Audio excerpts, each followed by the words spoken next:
AP assembly బయట ఆసక్తికర సన్నివేశం. అసలు సోషల్ మీడియాలో షేక్ చేస్తున్నది. పవన్ కళ్యాణ్కి షేక్ హ్యాండ్ ఇచ్చిన బొత్స. ఏం జరుగుతుంది? బొత్స గారు అసంతృప్తిగా ఉన్నారు.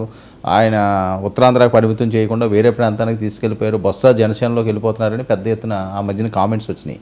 ఈ సన్నివేశం చూసి ఇంక దానికి ఏదో కాస్త మనం పరంపురం అన్న యాంగిల్లో ఏమన్నా కానీ వెళ్తున్నారు. మనం వాళ్ళకి వేరే ఉన్నాయి కదా, మీరు అనలేకపోవచ్చు, మీరు చెప్పలేకపోవచ్చు. కానీ అందుకని కాకపోతే మీరు ఇచ్చిన సాక్ష్యాలు అన్నిటికంటే నేను ఒక మంచి సాక్ష్యం చూపిస్తాను సార్.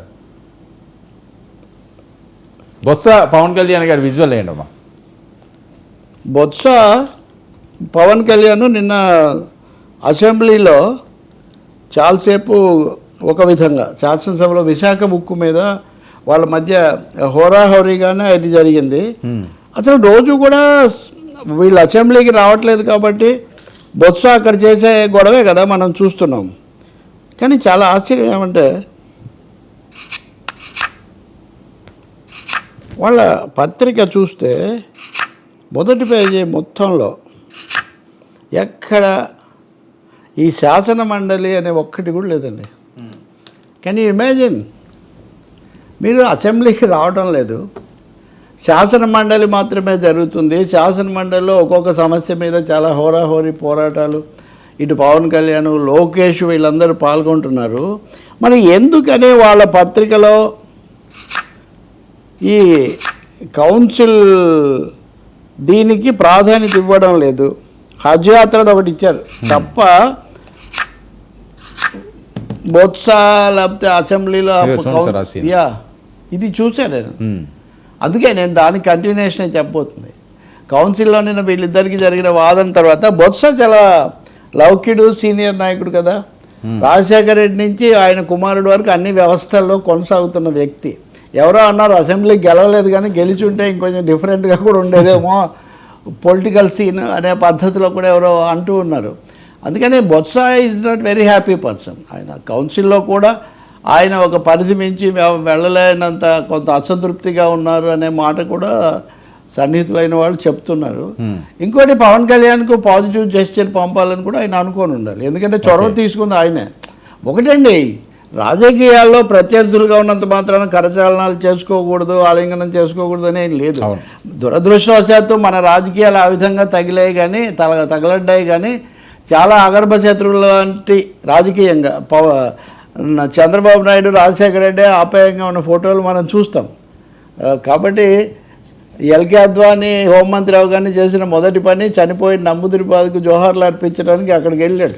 అంటే గౌరవాలు వేరు, స్నేహాలు వేరు అనే విషయం మనం చూస్తాం. బహుశా వాతావరణాన్ని కొంచెం చల్లబరచాలి.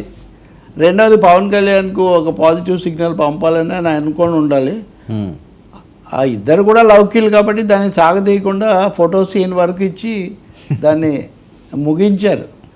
దీన్ని కూడా తప్పకుండా తాడేపల్లి కేంద్రం అనేది గమనించకుండా ఏమీ ఉండదు. అది కూడా మీరు అంటే మిగతా ఎమ్మెల్యేలు అందరూ కూడా అక్కడ ఉన్నారు సార్. మన తాడిపత్రి చంద్రశేఖర్ వాళ్ళు ఉన్నారు, వాళ్ళు ఎవ్వరూ కూడా విష్ చేయలేదు. మీరు అక్కడ ఆ స్క్రీన్ మీద మనకి క్లియర్ కనిపిస్తుంది.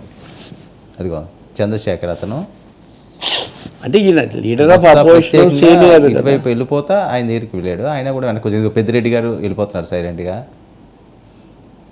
మీ దగ్గర అదనంగా ఇన్పుట్స్ ఉన్నాయండి? కాదు, అంటే మొదటి నుంచి వస్తుంది కదా ఇది. అదేమైనా ఏమొస్తుంది? ఈయన ఏదో మారుతారు, అసంతృప్తిగా ఉన్నారు, వేరే ప్రాంతానికి ఈయన పంపించాడు, ఉత్తరాంధ్ర ఆయన బేస్ వదిలేసి అని చెప్పి ఎమ్మెల్సీ ఇచ్చినా అంత హ్యాపీగా లేదు. నాకు తెలిసిన మేరకు బొత్స అయితే చాలా జాగ్రత్తగా జగన్తో సంబంధాలు పాటిస్తున్నారు. అన్నీ తనకు తెలిసినా కానీ, అనుభవం ఉన్నా కానీ, ఇది ఏం చేయమంటారు, అలా చేయమంటారు అనే పద్ధతిలో ఆయన గైడెన్స్ తీసుకుంటున్నాను అన్న అభిప్రాయమే కలిగిస్తున్నారు. కానీ ఎన్ని చేసినా ఆయన బొత్స కాబట్టి అవి ఘటన సమర్థుడు. ఎన్నికల చివరిలో ఒక టీవీ చర్చలో పాల్గొన్నాం. దానికి ముందు ఒక అరగంట, తర్వాత ఒక అరగంట. అప్పుడే అర్థమైంది ఆయన ఆలోచనలు ఇవన్నీ. అంటే ఆయనకు పూర్తి అవగాహన ఉంది ఏం జరుగుతుంది ఏంటని. కాకపోతే అందరూ ఒక మాట అంటారు కదా, వినడు కదా, ఆయనకి ఏం చేస్తామనే పద్ధతిలో తప్ప.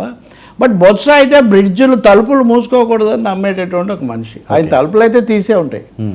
తలుపులు తీసి ఉన్న తర్వాత ఏం జరుగుతుంది అన్నది ఎవరు బయటకు వస్తారు, ఎవరు లోపలికి పోతారు మనం చెప్పలేము. మీరు పవన్ కళ్యాణ్ మాటలను ఎక్కువ గుర్తుపెట్టుకోవాలి బొత్స కంటే కూడా. ఇప్పుడు ఆయన ఇచ్చిన స్పందన అదంతా చూస్తే మేమైతే మా పార్టీని విస్తరించుకుంటాము, మా పార్టీని బలోపేతం చేస్తామని కూడా పవన్ కళ్యాణ్ ఇది ఆన్ రికార్డ్. తెలుగుదేశం వాళ్ళు కొంచెం కష్టపెట్టుకున్నప్పటికీ కార్పొరేటర్లను చేర్చుకోవడానికి, మాజీ ఎమ్మెల్యేలను చేర్చుకోవడానికి, ఒంగోలు ప్రకాశం జిల్లాలని చోట చాలా వ్యతిరేకంగా ఉన్న అతన్ని బాలినేని చేర్చుకోవడానికి కూడా పవన్ కళ్యాణ్ ఏమి వెనుకాడట్లేదు. సో చంద్రబాబు మీద విశ్వాస ప్రకటన ఎలా ఉన్నా, నమ్మకం ఇవన్నీ, జనసేన సైన్యాన్ని పటిష్టం చేసుకోవాలి అని. ఇప్పుడు కురుక్షేత్ర యుద్ధానికి ముందు కృష్ణుడి దగ్గరికి దుర్యోధనుడు అర్జునుడు ఇద్దరు వెళ్తారు కదా, ఎందుకు? సైన్యాలను బలోపేతం చేసి, ఇది ఈ పార్టీ పేరే సైన్యం. సో జనసేనలో వనరులు కలిగిన వాళ్ళు, అనుభవం కలిగిన వాళ్ళు, మోతుబర్లు, పాత కాపులు, పాత తోపులు రావాలి అన్న విషయం పవన్ కళ్యాణ్ దృష్టిలో ఉంది.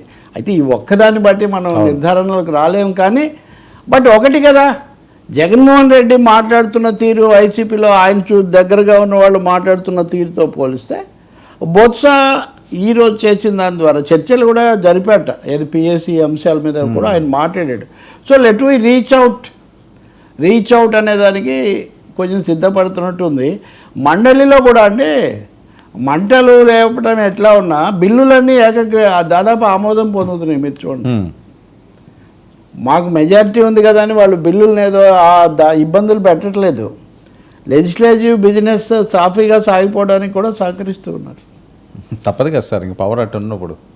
నేనంటుంది అది కాదు. ఇప్పుడు టీడీపీ వాళ్ళు ఉన్నప్పుడు కూడా యనమల రామకృష్ణుడు లేచి ఏదో ఒకటి చెప్పేవాడు, దాన్ని మళ్ళీ సెలెక్ట్ కమిటీకి పంపించాలి, లేకపోతే మళ్ళీ తిప్పి పంపించాలి. చాలాసార్లు అట్లాంటి ఘటనలు జరిగేవి. చాలా ముఖ్యమైన బిల్లులు కూడా వాళ్ళు ఆమోదించేస్తున్నారు అక్కడ.